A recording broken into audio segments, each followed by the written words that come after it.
Hello. I just finished my California licensing exam for acupuncture and had already finished what was required for the New York licensing test last month. I graduated late April and didn't start studying until maybe halfway through the last term, just herbs. So I want to talk about how I was able to enjoy some vacation, some retreats, while also studying for these exams and finishing them uh, relatively quickly. Now, the short answer is that studying, learning, taking tests are part of my spiritual path. And now to orient us to what that even means, uh, when I was in the New York campus for Pacific College, I attended a conference called the Shenrong Classical Herbal Conference or something like that through my herbs teacher, who is the CEO of Camwo Herbs. And I was able to volunteer with them and saw that life outside of school is huge. People kind of just do what interests them. And there are maps of our medicine that are deeply integral to everyday living. At this conference, I learned about circular dynamics. Now, at the same time, I was meditating, and so I had a very real playground to feel this structure in. I could meditate and notice when circular dynamics was coming up in my experience. And this played right into the ways that I was learning how to learn. This experiential reflective learning process that works with theorizing a kind of structure of mind and then playing within that structure to see how it holds up.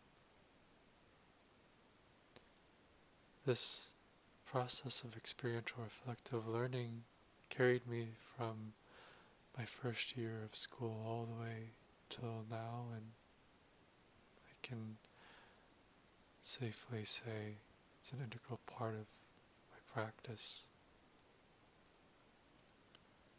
And it just involves feeling into what current play structure am I afforded, and then playing within it and seeing what needs some shifting, and then playing in it again, and back and forth. So in this case, the question of how I got through licensing exams, the structures that I was using was that of awakening and liberation. Awakening is a moment of seeing that I am not who I think I really am. That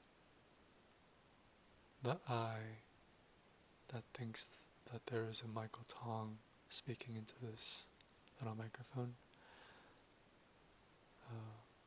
that there's an experience of seeing that that is not actually the whole story.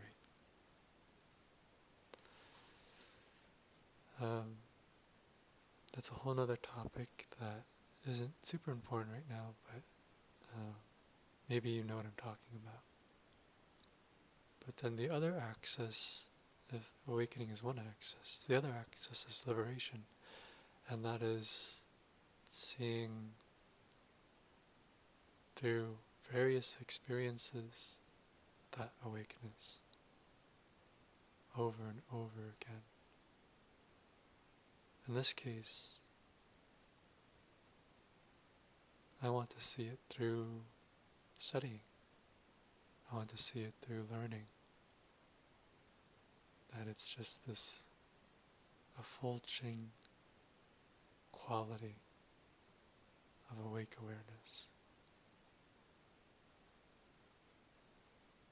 So that's the structure, and now a story of what that actually feels like. I'd be studying late into the night while I was in New York. I was doing TCM tests, and then I'd experience the very real feeling of, I'm not going to be able to do this. And then that feeling was then seen and held, and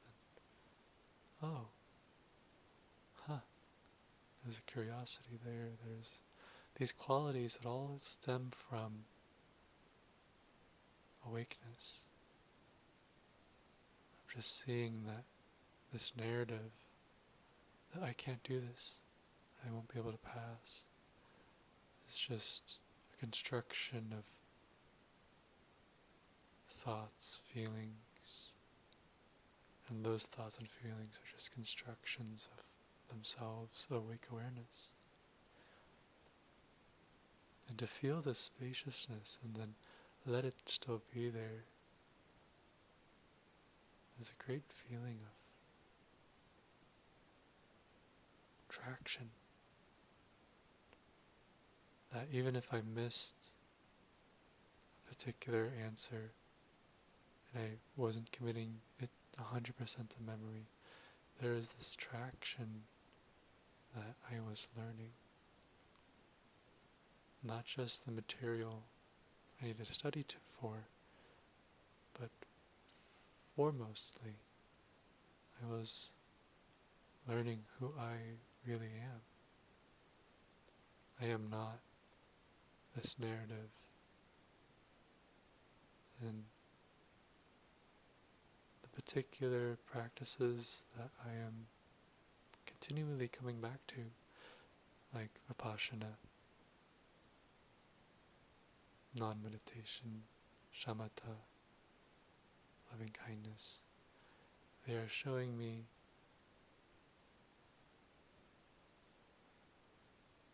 these structures, these narratives.